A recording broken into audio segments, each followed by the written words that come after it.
You've been involved with UFC fighters, boxers on the management level, on a coach level, on every kind of professional level you could be. What is the better system, pay system for the fighters? Is it being a boxer or is it being an MMA fighter? Which would you choose? Well, the reality is it's better off being a winner. I mean, that's in the end, that's really what pays the bills. But lately, you can see a lot of fighters have the capacity to technically they're very good, but they're not selling tickets. They're not marketable. They can't cross over. They're not getting the regular non-fighting fans money. In the end, when it comes to pay-per-view, or you're not getting the piquing the interest of the sponsors. So it comes down to having a lot more than just a jab and a cross and a takedown and an armbar. It comes down to having personality and be able to convey that personality. I mean, look at Mayweather. Look at McGregor. These guys, look at Muhammad Ali. These guys are the ones that are the top of their sport. And it's not just because of their boxing technique. It's not just because of their MMA technique. It's a lot to do with personality. And that goes with anything. Whether you want to be the best waitress, you better have personality. You want to be the best lawyer, you better have personality. You better the best salesman, you better have personality. So personality goes a long way. And a lot of people I find are fighters because they're shy. And they're okay with being alone with a heavy bag. They're okay with being in the wrestling room for hours on end with the same guy and the same team and not meeting new people, not being social. To cross over, to come out of that, really takes a special person.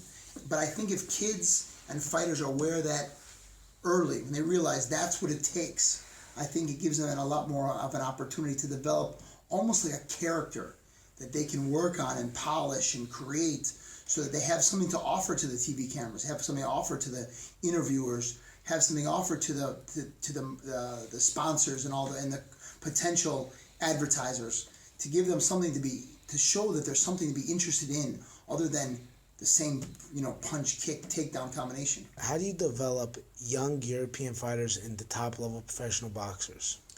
Well, at the Fifth Street Gym, the way we develop European fighters into professional, more American-style fighters is we have a lot of different coaches from a lot of different parts of the world. In particular, Puerto Rico, Mexico, Cuba. Those are really where a lot of the world champions come from. And their style of the coaching is what really allows to develop the fighter into this more professional style, what we're accustomed to seeing on TV style fighter. I mean, even Muhammad Ali had Angel Dundee. In addition to that, he had a Cuban coach as well.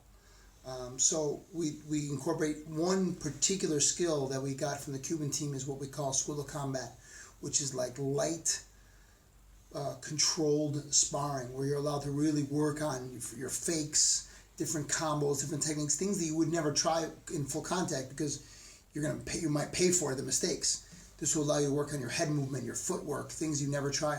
Or we limit it to particulars where one guy's only allowed the jab, one guy's only allowed the body to force the person to drill their weak parts of their game. Or maybe only offense, only defense. Someone's not aggressive enough or someone doesn't have the head movement or blocking skills that we feel they need. We force these drills, and sometimes we'll go 20 rounds back to back, no breaks. So it also develops a level of boxing conditioning that's very particular to being on your feet in the ring for all that time. So when you're only going to go 12 rounds, which is 48 minutes with a minute break all the way through, it's a lot easier.